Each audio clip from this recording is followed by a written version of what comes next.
Pada Kamis 29 Juni 2023 kemarin, publik Tulungagung digegerkan dengan kasus pembunuhan sadis pasangan suami istri, yakni Tri Suharno atau TS dan Ning Rahayu atau NR dari Desa Ngantru, Kecamatan Ngantru. Tak berselang lama, pada 1 Juli 2023, pelaku berinisial EP alias Glowoh menyerahkan diri kepada polisi. Menurut informasi, pelaku EP diketahui masih memiliki hubungan keluarga dengan korban. Meski pelaku sudah diamankan, pihak kepolisian masih meneruskan penyelidikan untuk menguatkan bukti. Sementara itu, muncul berbagai pertanyaan dari banyak sisi terkait kasus ini. Misalnya, dari kacamata hukum, apakah vonis hukuman yang dilayangkan sudah pantas bagi pelaku? Bagaimana seharusnya pidana yang layak untuk kasus macam ini? Apalagi melihat latar belakang pelaku yang seorang residivis. Kali ini, tim Radar Tulungagung mengunjungi pakar hukum untuk mendapatkan penjelasan dari pertanyaan-pertanyaan itu. Memang sedikit agak kalau menurut kita agak ada yang janggal ya.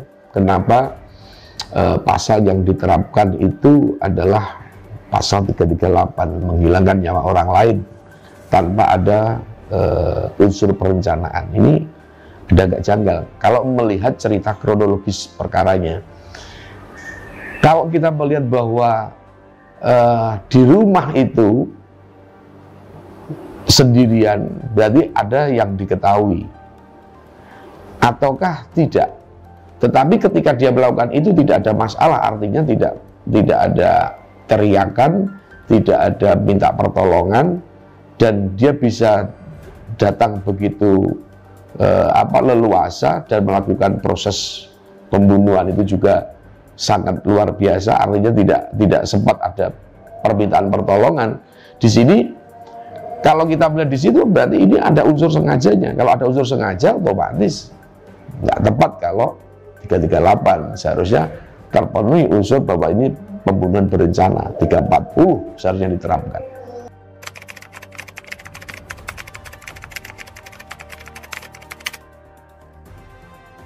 Kalau kita melihat potensinya sangat jelas. Kalau kita melihat cerita, ya kalau yang selama ini yang muncul di pers, di siaran persnya, press release-nya dari Polres kemarin, bahwa apa yang menjadi keterangan polisi kemarin itu baru sebatas keterangan daripada tersangka. Kita tidak melihat ada ungkapan dari Polres menyatakan ada keterangan dari saksi. Berarti di sini murni. Ini bagi saya polisi terlalu terburu-buru untuk menentukan bahwa ini adalah bukan pembunuhan berencana. Karena belum ada keterangan dari saksi lain, baru murni dari keterangan tersangka. Ini yang janggal kalau menurut saya, sehingga ini harus diungkap. Karena tadi, seperti saya ceritakan di awal, ketika terjadi proses itu tidak ada permintaan pertolongan. Dan ketika jam itu tidak ada orang, sehingga di sini sudah mengetahui kondisi daripada rumah tersebut. Berarti kan sudah ada pemantauan sebelumnya. Jadi kalau sudah ada pemantauan, ini berarti unsur kesengajanya terpenuhi. Karena prosesnya begitu cepat, dan tidak ada orang lain dan tidak meminta pertolongan sedikit pun kepada masyarakat sekitar. Karena dari tetangga pun tidak ada yang mengetahui ada jeritan permintaan untuk untuk minta pertolongan tadi. Ya. Ada rencana. Kalau kita melihat sangat kuat rencana itu muncul. Karena kita lihat di sini apa? Dia datang di saat yang tepat. Di saat yang tepat itu artinya apa? Ketika anaknya tidak ada di rumah, itu pasti. Karena biasanya yang kita lihat dari keterangan beberapa dari masyarakat sekitar, bahwa anak biasanya ada di situ. Ya, kemudian dia mengetahui anak tidak berada di tempat. Ini kan berarti sudah ada pengamatan jauh sebelumnya. Kapan dia akan melaksanakan eksekusi itu tanpa harus ada korban lain. Dia cukup karena masa sendirian. Sudah sangat diperhitungkan. Kalau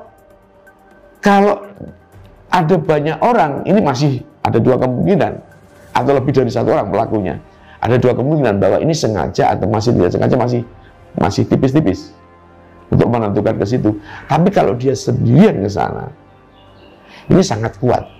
Unsur semakin mendekatkan bahwa pelaku merencanakan proses pembunuhan.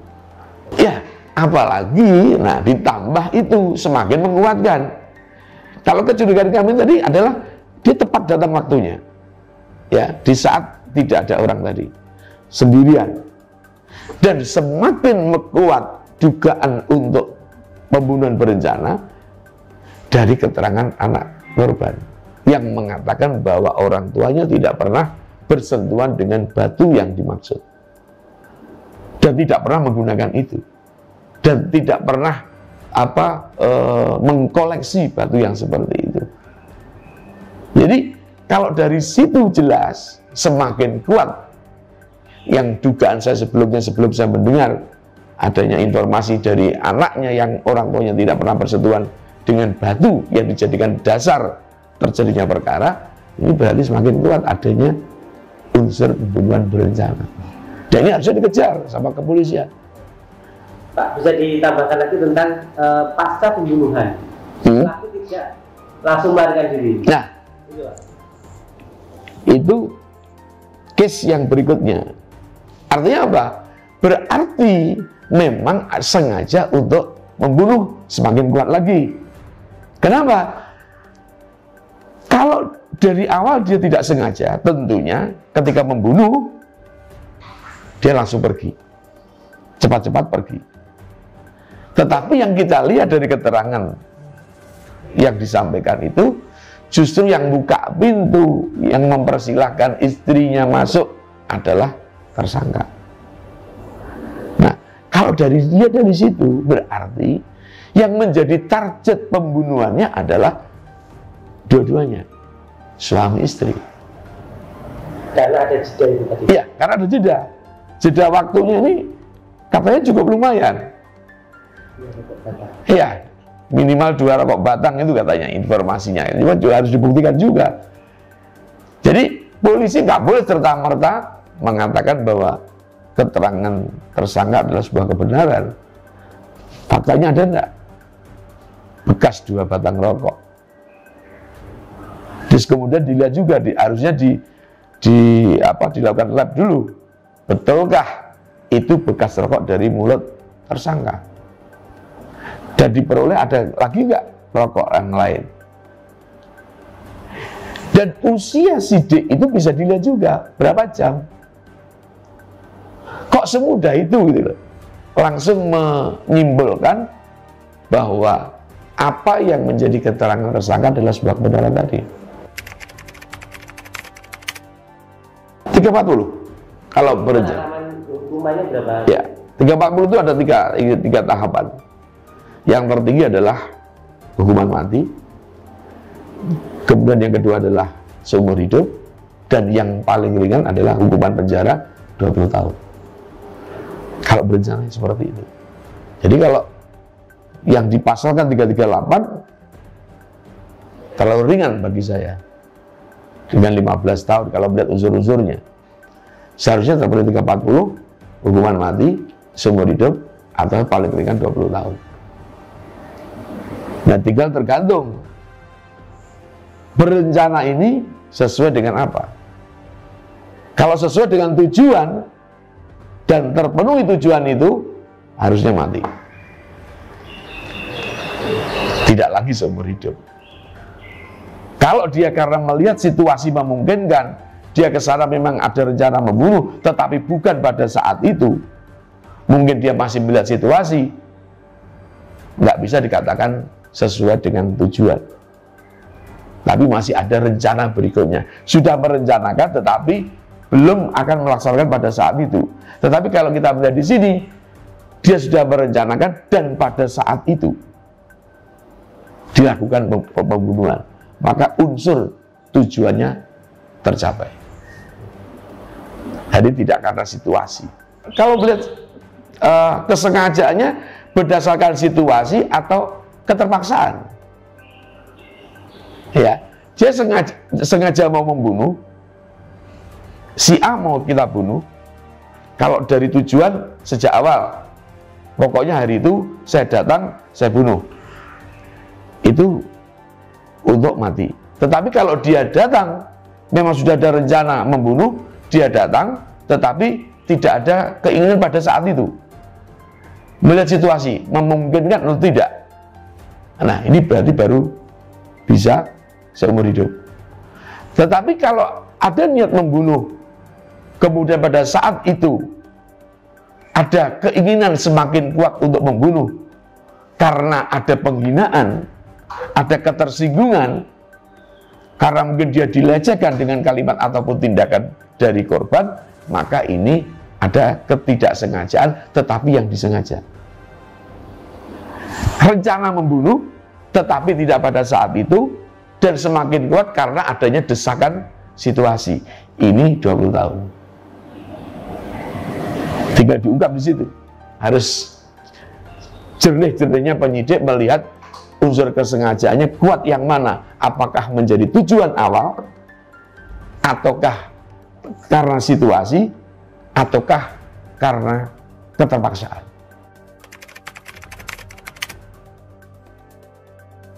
Kalau saya tidak yakin ya, bahwa, mohon maaf kalau saya nggak sepakat, hanya dalam waktu hitungan jam, seorang pelaku pembunuhan yang tidak diketahui oleh orang, tetapi dia berani menyerahkan diri. Kalau dia memang sengaja membunuh, dan kemudian akan mempertanggungjawabkan, dia tidak berpikir lama. Setelah membunuh langsung menyerahkan diri. Tetapi ini jeda, dan bahkan dia sempat menghubungi tokoh masyarakat untuk dicarikan pendampingan, dicarikan penasihat hukum. Sehingga mohon maaf kalau saya tidak sepakat keterangan atau press release kemarin kalau tersangka menyerahkan diri.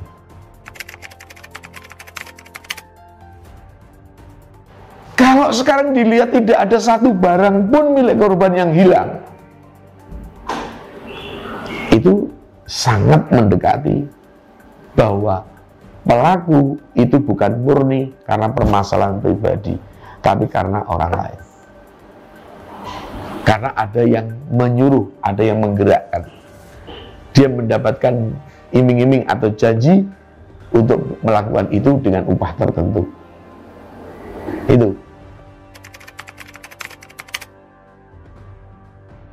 Kalau dari selama ini yang masyarakat tahu, kalau tersangka, terlapor itu selalu didampingi oleh penasihat hukum.